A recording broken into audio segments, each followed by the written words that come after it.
दोस्तों वैसे तो रामायण कथा बहुत लंबी है, परंतु आज हम आपके सामने इस कहानी का एक संक्षिप्त रूपरेखा प्रस्तुत कर रहे हैं। रामायण की कहानी मुख्य रूप से बालकांड, अयोध्या कांड, अरण्य कांड, किष्किंधा कांड, सुंदर कांड, लंका कांड और उत्तरकांड में विभाजित है। इसके साथ ही रामायण के महाकाव्य में 24,000 छंद और 500 सर्ग हैं, जो कि 7 भागों में विभाजित हैं। और रामायण श्री राम, लक्ष्मण, सीता की एक अद्भुत अमर कहानी है, जो हमें विचारधारा, भक्ति, कर्तव्य, रिश्ते, धर्म और कर्म को सही मायने में सिखाता है। और ऋषि वाल्मीकि द्वारा लिखी गई रामायण एवं तुलसीदास रचित रामचरितमानस अयोध्यापति दशरथ नंदन श्री राम की जीवन कथा है। और आप तो यह जानते ही होंगे कि भगवान श्री राम विष्णु जी के ही रूप हैं और वह अत्यधिक गुणवान एवं प्रतिभाशाली थे। इसके साथ ही राजा दशरथ की 3 रानियां थीं, जिनका नाम कौशल्या, सुमित्रा और कैकेयी था। और राजा दशरथ के तीनों रानियों से 4 अत्यधिक रूपवान एवं गुणवान पुत्रों का जन्म हुआ था, जिन्हें हम राम, लक्ष्मण, भरत एवं शत्रुघ्न के नाम से जानते हैं। और राम माता कौशल्या के पुत्र थे और भरत माता कैकेयी के एवं लक्ष्मण व शत्रुघ्न माता सुमित्रा के पुत्र थे। और इसके साथ ही राम का विवाह स्वयंवर में सीता के साथ सुनिश्चित हुआ था। राम भगवान ने समस्त वीर योद्धाओं एवं राजाओं के सामने शिव धनुष को तोड़कर माता सीता से विवाह किया था। यह तो आप भली भांति ही जानते होंगे। तो हमने आपको पहले ही बताया है कि रामायण की कहानी को 7 कांडों में विभक्त किया गया है। आइए उन कांडों के बारे में भी चर्चा करते हैं। नंबर 1, बालकांड। दोस्तों, राम भगवान का जन्म चैत्र मास की नवमी के दिन अयोध्या में राजा दशरथ और माता कौशल्या के यहाँ हुआ था। साथ ही में माता कैकेयी ने भरत और माता सुमित्रा ने लक्ष्मण और शत्रुघ्न को जन्म दिया था। कुछ वर्ष पश्चात गुरु वशिष्ठ जी के आश्रम में उन्होंने शिक्षा दीक्षा प्राप्त की थी। बाद में गुरु विश्वामित्र के यज्ञ की रक्षा के लिए श्री राम ने ताड़का, सुबाहु आदि राक्षसों का वध किया था और देवी अहिल्या को शाप मुक्त कर दिया था। जनकपुर में श्री राम ने माता सीता के स्वयंवर में भाग लिया और शिव धनुष को तोड़कर सीता माता से विवाह किया था। नंबर 2, अयोध्या कांड।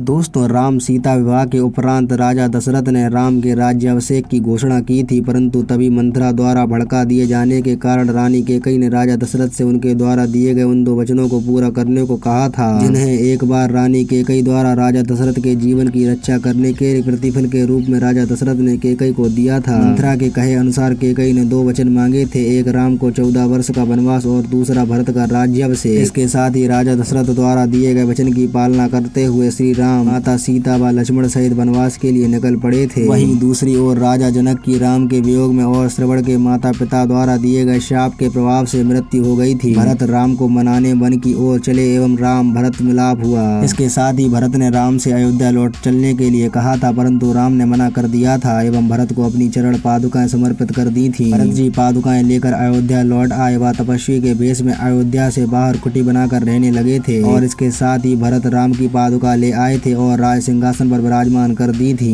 नंबर 3, अरण्य कांड। दोस्तों, वन में भगवान राम, लक्ष्मण एवं सीता ऋषि अत्रि व उनकी पत्नी अनुसुईया से मिले थे। इसके पश्चात रावण द्वारा सीता माता का हरण कर लिया गया था। इसी समय श्री राम ने मुनि अगस्त, मुनि सुधिष्ठ पर कृपा की थी एवं जटायु का उद्धार किया था। और सीता के वियोग में राम वन वन भटकने लगे थे। इसी बीच राम ने माता सबरी के जूठे बेर भी खाए थे और उनका उद्धार भी किया था। यह आप भली भांति जानते होंगे। नंबर 4, किष्किंधा कांड।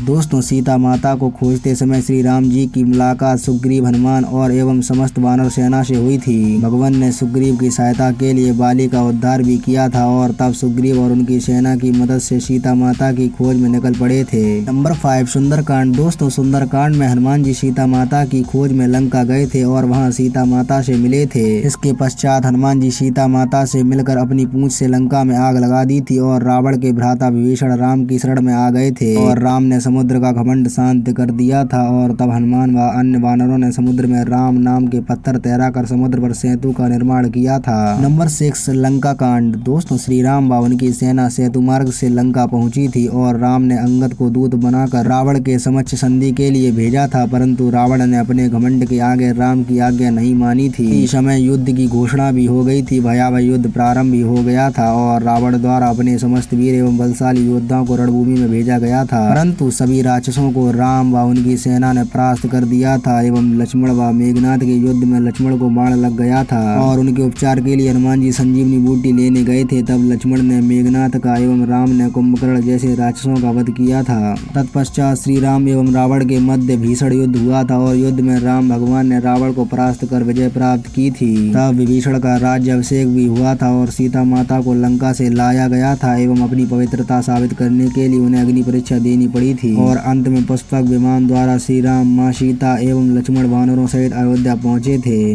नंबर 7 उत्तरकांड। दोस्तों, भगवान राम के अयोध्या पहुँचने की खुशी में अयोध्या वासियों द्वारा दीपोत्सव का आयोजन किया गया था। इसके पश्चात बड़े हर्ष के साथ सभी ने श्री राम जी का राज्याभिषेक भी किया था। इसके बाद सीता माता को लंकापति रावण द्वारा हर लिए जाने के कारण उन पर समस्त अयोध्या वासियों द्वारा लांछन लगाए गए थे। तब श्री राम ने उन्हें वन में भेज दिया था और सीता माता ऋषि वाल्मीकि के आश्रम में रहने लगी थी। वहाँ उनके 2 चंद्रमुख वाले शिशुओं का जन्म भी हुआ था। उनमें से एक का नाम लव और एक का नाम कुश रखा गया था। वे अपने पिता राम के समान अत्यधिक पराक्रमी और शौर्यवान थे। इसके साथ ही उन्होंने अश्वमेध यज्ञ भी जीता था। और तब श्री ऋषि वाल्मीकि जी राम के दरबार में उपस्थित हुए थे। तब ऋषि वाल्मीकि जी ने राम को बताया था कि वे दोनों उन्हीं के पुत्र हैं। तब भगवान श्री राम जी को अपनी गलती पर पछतावा हुआ था और अंत में सीता माता ने धरती माँ से अनुरोध किया था कि वे उन्हें अपनी शरण में ले लें। तब धरती फटी एवं माता सीता उसमें समा गई थी।